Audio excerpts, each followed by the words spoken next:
what is important is that we carry out self-introspection.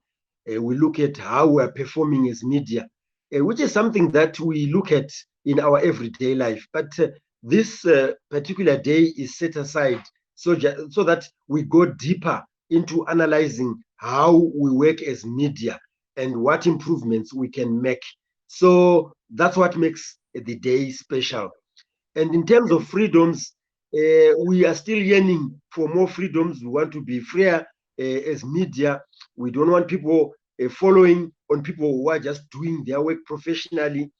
Of course, there's been a proliferation of fake news all over, and that we condemn. We don't want our practice of journalism to be tainted by fake news. We want to be honest reporters, honest broadcasters, honest writers, and so forth. So these are the things that we try to promote on this day, which is given to us through UNESCO, to talk about how to build more professionalism, how to ensure that information is treated fairly to everyone, because the theme is to do with information as a public good. So you don't want to pass false information, you don't want to pass half-baked information, but you want to pass honest information. And you are not pleasing a particular individual, but you are pleasing mankind by being honest and truthful in your reporting. So as journalists, that's what we stand for, and that's what we urge all our fellow journalists, even the youngsters who are coming up, to be honest, to be professional, to make sure that all the two sides to the coin are brought into the story and not to take sides. Give us your fair assessment of media laws in Zimbabwe, just a fair assessment. Well, as a legal person, I would just say there's still room for improvement. There is no need to have any laws that hinder the freedoms to gather information, and also we don't expect public authorities to hide information. So these laws should ensure that journalists and all those seeking information are protected, so that we get the best information as we can for our different products in programming and news writing. As a journalist, how difficult or how easy is it to actually write news in Zimbabwe? I think by and large, journalists are writing news. There's a lot of news coming from Zimbabwe, but of course, there's also a lot of fake news. And unfortunately, in some cases, when journalists don't get response from government, they end up maybe adding some hearsay, and then those public officials only come up when the news has been distributed, with some fake news or without their input. But by and large, I think people are writing stories.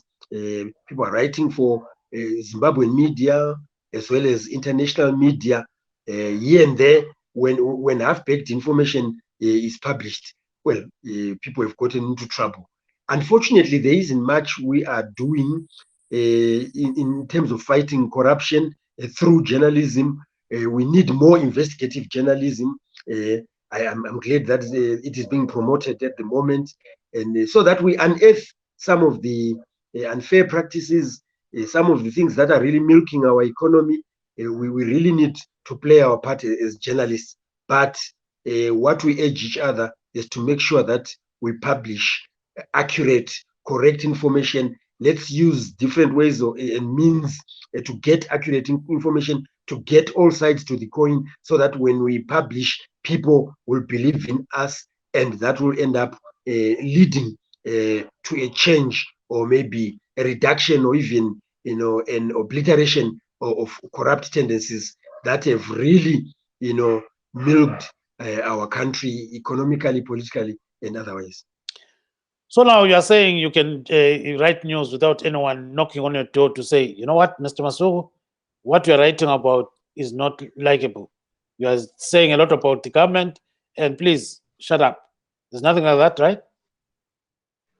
No, I wouldn't say there's nothing like that, but it's not an everyday occurrence. Here and there, something will come up that someone has written a story and the government or ruling party are not happy about it. And unfortunately for us journalists, at times we fall short because indeed we'll have not checked certain facts, we'll have not verified with the right people and so forth.